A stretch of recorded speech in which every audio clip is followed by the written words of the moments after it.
তো আমি বাড়ি থেকে অনেকক্ষণ আগে বেরিয়ে পড়েছি, বাড়ির ভিডিওটা করিনি।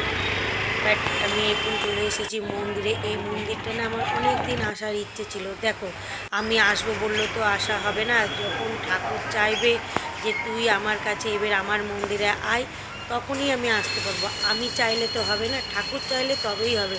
তো যাই হোক, ফাইনালি হয়তো ঠাকুর চেয়েছে যে আমি এই মন্দিরে আসি, তাই আমি এই মন্দিরে আজকে চলে এসেছি। আমি এতদিন মানে এটাতেই বেশিরভাগ যাতায়াত করি, বাট আমার আসা হয় না। তো আমি তো বললাম আমি আসবো বললে হবে না, যখন ঠাকুর চাইবে তখনই আমি আসবো। তো দেখে নাও এত সুন্দর লাগছে ভিতরটাই। প্রথম আমি ঢুকেছি, আমার তো খুবই ভালো লেগেছে দুর্গা ঠাকুরটাকে দেখো। তো আমি ভাবলাম যখন আমি মন্দিরে এসেছি তখন একটি শান্তি জল নিয়ে নিই। তাই ঠাকুরমশাইকে বললাম যে আমাকে একটু শান্তি জল দেবেন। তো ঠাকুরমশাই বললো হ্যাঁ দেবো। তো আমি জায়গাটা দিলাম যে শান্তি জলটা নিয়ে এলাম, যেহেতু গোটা বাড়িতে ছিটাবো, দেয়া হয়নি ওর জন্য।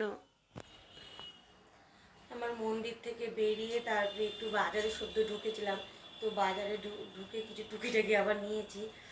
তো মন্দিরে মন্দির থেকেও বেরিয়ে গেছি, অনেকক্ষণ আগে বেরিয়ে গেছি, আর কিছু নিয়েছি।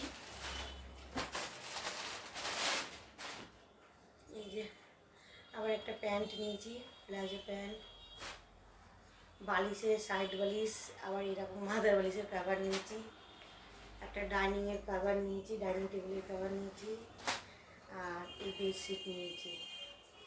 আর আর কিছু নিইনি, নেওয়ার মতো আর কিছু নিয়ে কী করবো, দরকার ছিল না, ওর জন্য নিইনি। বাট এই কটা জিনিসই নিয়েছি।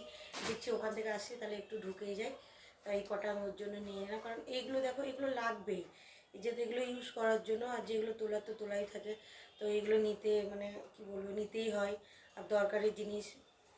তো যাই হোক, চলো টাটা, বাই বাই।